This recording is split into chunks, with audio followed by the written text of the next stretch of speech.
Lenny, okay si Lenny. Ito yan. Siya muna. Siya yung problema kasi no, pag presidente yun, lahat ng nakalibot to, lahat ng mga at saka yung posisyon sa kanya, yun lang yung control Tama yung sabi ni parang nga, ito yan ha. Babatahin siya, kumbaga. Si Lenny Robredo, walang pinagkaiba yan kay Cory Aquino. Housewife lang ang mga yan. Housewife, wala silang, nag-aaral sila, pero hindi sila nag-ano sa gobyerno. Si Sara, nag-mayor na yan. Nag-mayor sa kanila. Abogado rin yun. Ngayon, kaya lang naman, halimbawa, yung si Lenny, si Cory Aquino. Ang trabaho ni Cory Aquino, nagsusulsi lang yan dati. Sa bahay nila. Nag-snap election dahil wala silang maupo. Walang uupo. Kinuha si... Ay, pwede mo si asawa, ano ng tao yun, pwede mo, pero tayo mamumuno dyan. Tayo tutulak natin yan. Ayan, di ba? Nagsusulsi lang ginagawa niyan. Nagsusulsi lang. Si Cory Aquino, tagaluto sa bahay. Housewife eh. Ginawang snap election. Pinatayo siya parang kandila doon. Para lang may gobyerno. Para may nakaposisyon. May para may masabi posisyon. lang na may presidente. Magsusulsi ka, anong alam mo sa politika? O di, puppet ka na rin. Ayun, yung mga nakapaligid sa'yo na gabinete mo, siya magkocontrol sa'yo. Ganun. Yun ang mangyayari kay Lenny.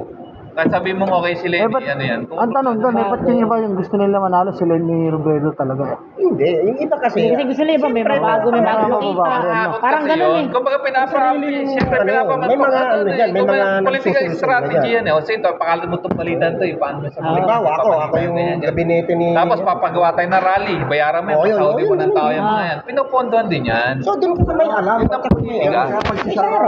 Pero kapag si Sara kasi, walang kukontrol dyan. Hindi mo pwede utusan si Sara. Kita mo yung personality ni Sara. Hindi mo pwede utusan, hindi mo ano yan. Pag yan ang presidente, siya mas Naupo susunod. si Sarah, ubus na yung mga yan. Gagantihan eh. Yung personality ni Sara, magpapakontrol yan. Hindi magpapakontrol yan. Ayan ang naupo, tapos sila na. Oo nga, ubus yan. Kaya nga sila i-impeach yan eh. Katarantaduhan nila, humukatin yan. Yung mga bawasin nila, wala yun. Saka sisilipin lahat yun. Pero si Sara, lahat Dapat pala, si Kibuloy na lang nanalo eh. Ano pa rin yan? Pagtatano pa rin. Parang sa basketball lang yan, si Lebron. May sarili siyang kilos. Yun ang ginagawa niya. Kaya nga, dapat nanalo na lang si Kibuloy. Halimbawa, ako si Lebron.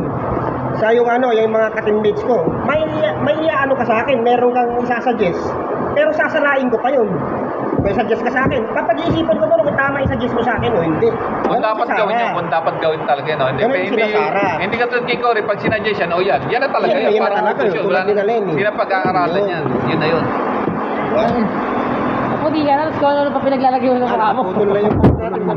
Si Lenny o si... Lani Mercado. Lani ni Saludja, buta, hindi naman yun ano eh. Tanginin niya. Si Lenny, may... Kaya nga, nakalimutan. tatagbo sa Lenny o Sara ka.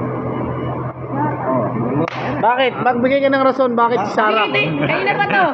Kayo na ba to dito naglalaban eh? Ano na ba yung alas 7 eh? Sarah. Nasa ano ka? Baka gusto mo lang. Bakit mga group ni Sara? Dahil gusto mo lang. Boxing nga ba dun eh? Matapang. Thailand. Sino yung ano?